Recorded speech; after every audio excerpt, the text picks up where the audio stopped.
Hi good morning. त्वमेव माता च पिता त्वमेव त्वमेव बन्धुश्च सखा त्वमेव त्वमेव विद्या द्रविणं त्वमेव त्वमेव सर्वं मम देवदेव। ശ്രീമദ് ഭഗവത്ഗീത 5-ാം അധ്യായം കർമ്മസന്യാസയോഗം 29-ാമത്തെ ശ്ലോകമാണ് ചൊല്ലാൻ പോകുന്നത്. ഭോക്താരം യജ്ഞതപസാം സർവലോകമഹേശ്വരം സുഹൃദം സർവഭൂതാനാം ജ്ഞാത്വാ മാം ശാന്തിറിച്ഛതി. മലയാളം. കർമ്മത്തിൻ ഫലമേറ്റെല്ലാ ലോകത്തെയും നയിപ്പവൻ ജീവികൾ കുറ്റമിത്രം ഞാൻ എന്നോരുന്നതു മുക്തിയാം. യജ്ഞതപസാം ഭോക്താരം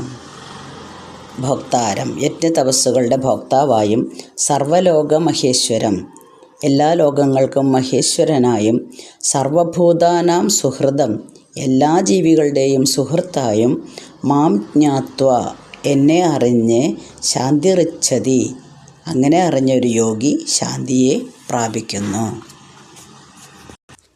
ജ്ഞാത്വ മാം ശാന്തിറിച്ഛതി എന്ന് പറഞ്ഞത് എന്നെ അറിഞ്ഞ് മോക്ഷം പ്രാപിക്കുന്നു. അപ്പോൾ ഇവിടെ സാക്ഷാൽ ശ്രീകൃഷ്ണ ഭഗവാൻ ഒരു വ്യക്തി, ദേവകീപുത്രൻ എന്നുള്ള വ്യക്തി എന്ന നിലയിലല്ല സംസാരിക്കുന്നത് അർജുനനോട്. എല്ലാ സൃഷ്ടികളുടെയും ചൈതന്യമായിട്ടുള്ള ഒരു പരമാത്മാവ് എന്ന നിലയിലാണ് സംസാരിക്കുന്നത്. അപ്പോൾ യജ്ഞം എന്താണെന്ന് നമ്മൾ വിവരിച്ചു കഴിഞ്ഞു. ഏത് തരത്തിലായാലും ആത്മാർപ്പണഭാവത്തോടെ നിസ്വാർത്ഥമായിട്ട് ചെയ്യുന്ന കർമ്മം യജ്ഞമാണ്. അപ്പോൾ ഇന്ദ്രിയങ്ങളെയൊക്കെ നമ്മളുടെ കൺട്രോളിൽ വരുത്തി നിർത്താനും മനോബുദ്ധികളെ പരമാത്മാവിൽ ഏകാഗ്രതയോടെ നിർത്താനും ഒരു കരുത്ത് നേടാനാണ് ഒരു സാധകൻ അനുഷ്ഠിക്കുന്നത്. അതിനു വേണ്ടിയിട്ട് ചെയ്യുന്ന വ്രതങ്ങളാണ് അല്ലെങ്കിൽ ആ ദിനചര്യകളാണ് തപസ്. യജ്ഞങ്ങളുടെയും തപസ്സുകളുടെയും ഫലം അനുഭവിക്കുന്നത് ജീവാത്മാവായി പ്രവർത്തിക്കുന്ന പരമാത്മാവ് തന്നെയാണ് എന്ന് വ്യക്തമാക്കുകയാണ് ചെയ്യുന്നത്. ഇനി മഹേശ്വരൻ എന്ന് പറയുമ്പോൾ ദേവന്മാർക്കും ഈശ്വരൻ ആണ് ആത്മാവ്. ഇപ്പം നമ്മുടെ ഇന്ദ്രിയങ്ങൾക്ക്, ഓരോ ഇന്ദ്രിയങ്ങൾക്കും ഓരോ കണ്ണുകൊണ്ട് എന്താണ് നമ്മൾ ചെയ്യുന്നത്, ചെവി കൊണ്ട് എന്താണ് ചെയ്യുന്നത്, ഓരോരുത്തർക്കും അവരവരുടേതായിട്ടുള്ള ഓരോരോ ഇന്ദ്രിയങ്ങൾക്ക് അവരുടേതായിട്ട് നിർവഹിക്കേണ്ട കടമകളുണ്ട്.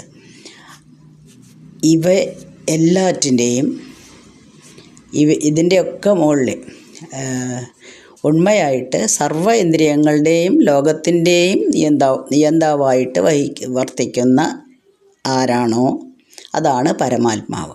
എല്ലാവരെയും കൺട്രോൾ ചെയ്യുന്ന ആൾ. ഇപ്പോൾ സ്കൂളിൽ കുട്ടികളെ കൺട്രോൾ ചെയ്യുന്നത് ടീച്ചേഴ്സിനെ കൺട്രോൾ ചെയ്യുന്നത് ചിലപ്പം ഹെഡ് മിസ്ട്രസ് ആയിരിക്കും, അല്ലെങ്കിൽ അസിസ്റ്റൻ്റ് ആയിരിക്കും.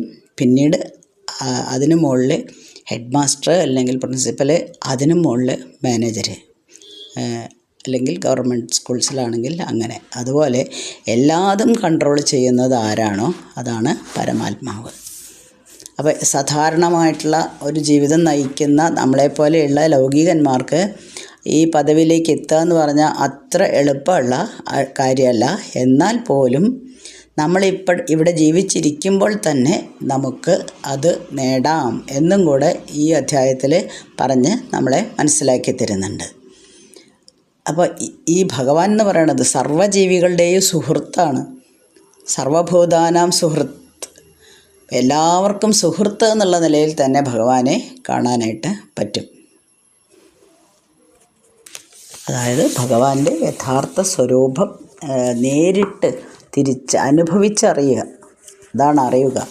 അപ്പോൾ ഒരു കാര്യം പരമാത്മാവിനെ അറിയുക എന്ന് പറഞ്ഞാൽ നമ്മൾക്ക് അതിൻ്റെ അർത്ഥമെടുക്കുന്നത് എന്താണ്, ഈ പരമാനന്ദം ലഭിക്കുന്നത് എങ്ങനെയാണ്, എല്ലാറ്റിൽ നിന്നും മോചനം തേടി പരമാനന്ദം ലഭിക്കുന്നത് എങ്ങനെയാണ്, അല്ലെങ്കിൽ ഭഗവാനെ എങ്ങനെയാണ് നേരിട്ട് അനുഭവിച്ച് അറിയുക എന്നതാണ്.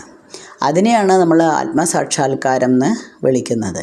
അപ്പോൾ അങ്ങനെ ഈ സംസാര സാഗരം മുഴുവനായിട്ടും തരണം ചെയ്ത് ജന്മസാഫല്യം കൈവരിച്ച് പരമശാന്തി നേടുന്ന അല്ലെങ്കിൽ പരമശാന്തി അനുഭവിക്കുന്ന ആളെയാണ് എന്ത് വിളിക്കുന്നത്? ജീവൻ മുക്തൻ നമ്മൾ വിളിക്കുന്നത്. സാക്ഷാൽ ഭഗവാൻ എന്ന് പറയുന്നത് യജ്ഞങ്ങളുടെയും തപസ്സുകളുടെയും ഭോക്താവാണ്. ദേവന്മാരുടെയും സർവ്വലോകങ്ങളുടെയും അധിപനാണ്. എല്ലാ ജീവജാലങ്ങൾക്കും സുഹൃത്താണ്, അഭ്യുദയകാംക്ഷിയാണ്. ഇതാണ് ഞാൻ, അല്ലെങ്കിൽ ഇതാണ് സാക്ഷാൽ ഭഗവാൻ എന്ന് മനസ്സിലാക്കുന്ന ഒരു വ്യക്തി ഈ ഭൗതിക ക്ലേശങ്ങളെല്ലാം ഒഴിഞ്ഞ് ശാന്തി നേടുന്നു. അപ്പോൾ ഈ പ്രപഞ്ചത്തിൽ നമ്മൾ ജീവിക്കുമ്പോൾ ഈ പ്രപഞ്ചത്തിന് അടിമപ്പെട്ടാണ് നമ്മൾ ജീവിക്കുന്നത്. അപ്പോൾ എല്ലാവരുടെയും ആഗ്രഹം എന്താണ്? ശാന്തി ലഭിക്കണം എന്ന് തന്നെയാണ് എല്ലാവരുടെയും ആഗ്രഹം. പക്ഷേ അതിനെന്താണ് ചെയ്യേണ്ടതെന്ന് ആർക്കും അറിയുന്നില്ല. കാരണം നമ്മൾ എന്ത് കാര്യം ചെയ്താലും അശാന്തി തന്നെയാണ് നിലനിൽക്കുന്നത്. ശാന്തി കൈവരിക്കാൻ ഒരു മനുഷ്യനും സാധിക്കുന്നില്ല. കാരണം എന്താണ്? നമ്മളിലുള്ള ഈ കാമം, ക്രോധം, ഭയം ഇതൊക്കെയാണ് നമ്മളെ കൺട്രോൾ ചെയ്യുന്നത്. തിരിച്ച് നമ്മൾ അവരെ കൺട്രോൾ ചെയ്യുന്ന വിധത്തിൽ, അല്ലെങ്കിൽ അവരെ നമ്മുടെ സ്വാധീനത്തിൽ ആക്കുന്ന വിധത്തിലേക്ക് മാറ്റിയെടുക്കണം. എന്നാൽ മാത്രമേ മോക്ഷപ്രാപ്തി നമ്മൾ ആഗ്രഹിക്കുകയേ വേണ്ടൂ. അതുമാത്രമാണ് ശാന്തി നേടുന്നതിനുള്ള ഒരു ശ്രേഷ്ഠമായിട്ടുള്ള വഴി എന്നതാണ് നമ്മളെ ഇതിൽ ഓർമ്മിപ്പിക്കുന്നത്. അപ്പോൾ എല്ലാം ഭഗവാനാണ്. ഭഗവാന്റെ ഈ പ്രകൃതിയുടെ മുഴുവനും നാഥനാണ് സാക്ഷാൽ ഭഗവാൻ. നമ്മളെ കൺട്രോൾ ചെയ്യുന്നത്, അതായത് ഭഗവാൻ പരമാധികാരിയാണ്. ദേവന്മാരുൾപ്പെടെ എല്ലാ ജീവാത്മാക്കളും ഭഗവാന്റെ ആശ്രിതരാണ്. ഇത് മനസ്സിലാക്കി കഴിഞ്ഞാൽ മാത്രമേ നമുക്ക് എന്ത് കിട്ടുള്ളൂ? പൂർണ്ണമായിട്ടുള്ള ഒരു ശാന്തി ലഭിക്കുള്ളൂ. അപ്പോൾ കർമ്മയോഗം കൊണ്ട് എങ്ങനെ മുക്തി നേടാം എന്നുള്ള ഒരു അടിസ്ഥാന തത്വമാണ് ഈ ചാപ്റ്ററിലൂടെ, അല്ലെങ്കിൽ ഈ അധ്യായത്തിലൂടെ നമുക്ക് ഭഗവാൻ പറഞ്ഞു തരുന്നത്. അങ്ങനെയുള്ള ഒരു പ്രവർത്തനം നമ്മൾ നടത്തി കഴിഞ്ഞാൽ അപ്പോൾ ഈ ഇന്ദ്രിയങ്ങളെ നമുക്ക് വരുതിയിൽ വരുത്താനും പറ്റും, ആത്മസാക്ഷാത്കാരം നേടാനും സാധിക്കും. അപ്പോൾ കഴിഞ്ഞ അധ്യായത്തിൽ കർമ്മം ചെയ്യണോ വേണ്ടേ എന്നുള്ളൊരു സംശയമൊക്കെ വന്നു. കർമ്മം അനുഷ്ഠിക്കുക തന്നെ വേണം. അങ്ങനെ കർമ്മം അനുഷ്ഠിച്ചാലേ ജ്ഞാനമാർഗത്തിലെത്താൻ സാധിക്കുള്ളൂ എന്ന് പറഞ്ഞു. യഥാർത്ഥ സന്യാസം എന്താണ് എന്ന് ഈ അധ്യായത്തിൽ വിവരിക്കുന്നു. മനസ്സിന് എങ്ങനെ നമ്മൾക്ക് സമനില കൈവരിക്കാം, നമ്മൾ ജീവിച്ചിരിക്കുമ്പോൾ തന്നെ നമുക്ക് എങ്ങനെ ഇന്ദ്രിയങ്ങളെ നിയന്ത്രിച്ച് മനസ്സിന് സമനില കൈവരിക്കാമെന്ന് മനസ്സിലാക്കി തരുന്നു.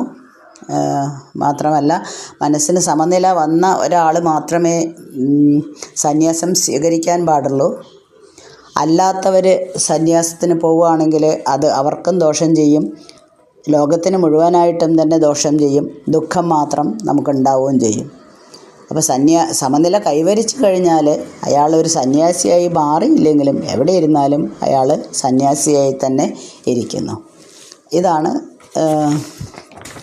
ഇങ്ങനെയുള്ള കുറച്ച് തത്വങ്ങളാണ് നമുക്ക് ഈ അധ്യായത്തിൽ ഭഗവാൻ പറഞ്ഞു തന്നത്.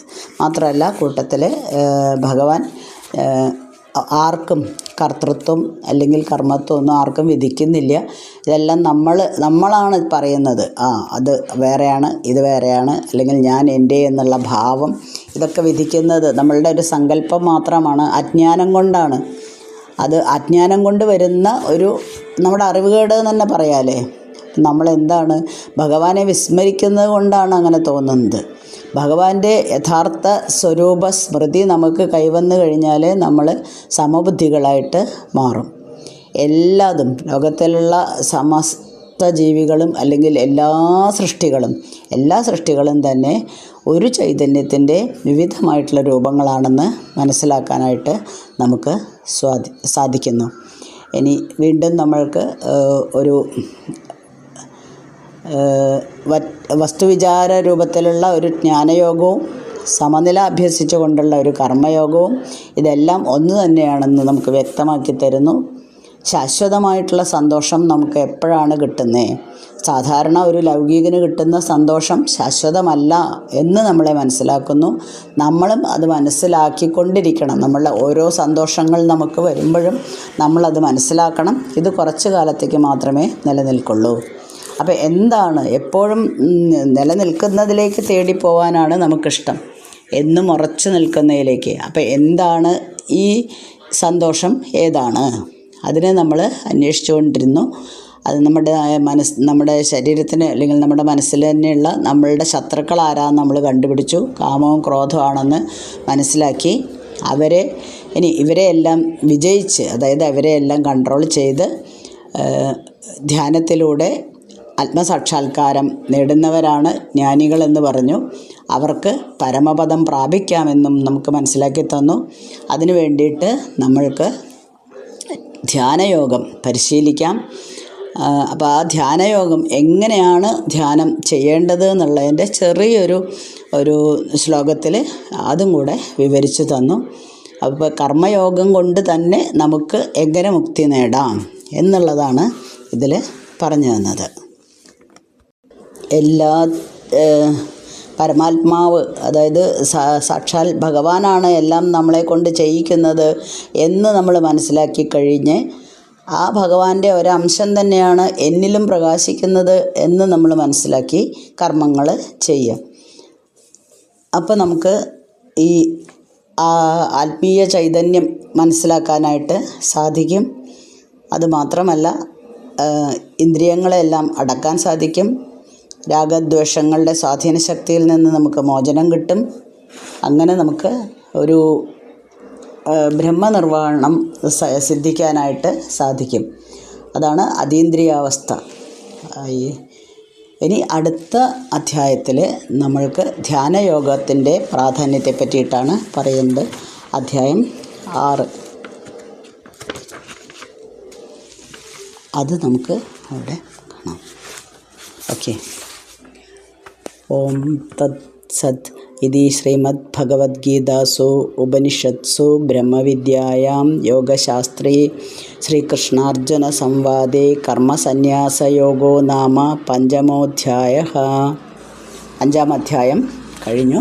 ഇനി നമ്മൾ 6-ാമത്തെ അധ്യായത്തിലേക്ക് പോകുന്നു. ധ്യാനയോഗം അടുത്ത ദിവസം വായിക്കാം. ഓക്കെ.